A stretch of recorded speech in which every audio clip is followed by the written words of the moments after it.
Hi, my name's Kate Sheehy and I'm a chartered physiotherapist. I'm here to talk to you about TVHip.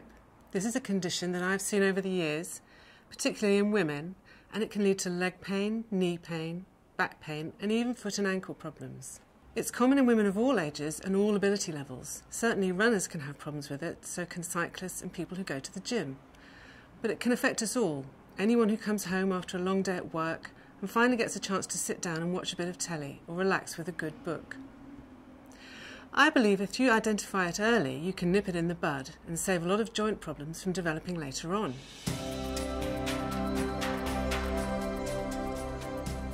So what is TVHip?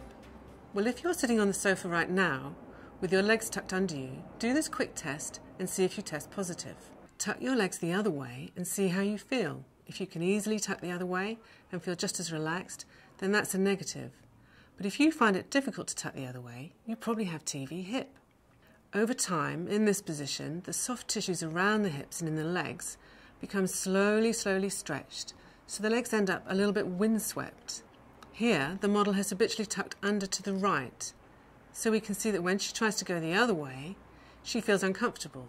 That's a positive test for TVHip.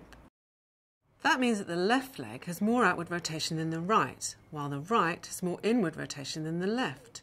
So the soft tissues around the hip will become influenced and become asymmetrical. Now, if we look at the muscles that control the hip's movement, we see a set of smaller muscles that control hip rotation, or spin. On one side, in this case the right side, they're short and tight, while on the other side they're a bit overstretched, hence relatively weak, leading to asymmetry. So the mechanics of movement, whether walking or running or cycling or rowing, will start to become asymmetrical.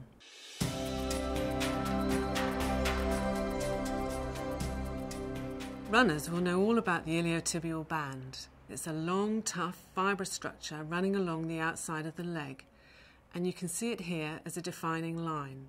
It runs all the way down from your hip to below the knee joint. Runners often have problems with the ITB. It can get tight and you feel it along here. Sometimes it gives a clicking hip, and runners will say that one leg feels different from the other, or even that the whole of one side feels different from the other. We use rollers like this and elaborate stretches to try and get it to lengthen off. Physiotherapists and massage therapists work on soft tissue techniques to try and get it to loosen up. But if you sit with your legs tucked up in the evenings without realising, you're probably tightening up even more along your ITB. In the model, we can see that the left ITB is on a stretch and the right is resting in a shortened position. The ITB also influences the alignment of your kneecap on top, here, where it feeds into the tough fibrous tissue. If you have persistent knee problems, maybe you need to check to see if they're linked to TVHip. Let's look at the model's back now as she sits with her legs tucked up. We can see that her lower back is tilting to the right side. But when she tries to sit with her legs tucked up the other way, her back does not readily tilt to the left. Now when she stands up, if we look at that movement to the sides, we can see that one way is quite good, to the right, but the other way is really quite stiff, and that influences those muscles at the back of the hip. If we look at Emily in this position, we can see that there is poor stability in hip rotation, particularly on the left, the long and weak side, compared to the right. And that asymmetry is going to influence her spinal movement during sport. Even at the foot and ankle, there is a relative stretching of the outer aspect of the left ankle, while the right ankle is resting in a relatively turned out position. It's possible that this will cause pronation on one foot, but not the other. Okay, so if you've been sitting comfortably with your legs tucked up the opposite way from your usual, you might be thinking, well, my legs can just about manage this, but I'm feeling like my ribs are aching.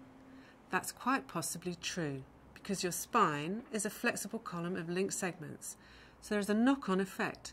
One side is used to being stretched, the other side doesn't like being squashed.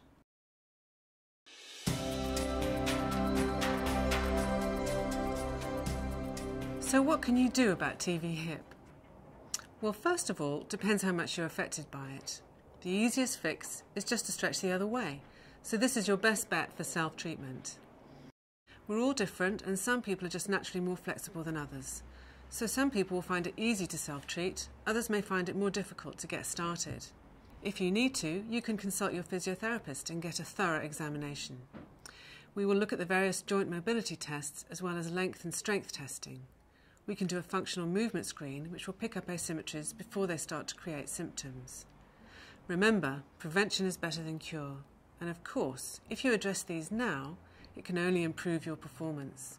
This is a new condition that we're describing here today, so I'm really interested to find out how prevalent it is and how much it's affecting you. So please do give me a call or get in touch via the website.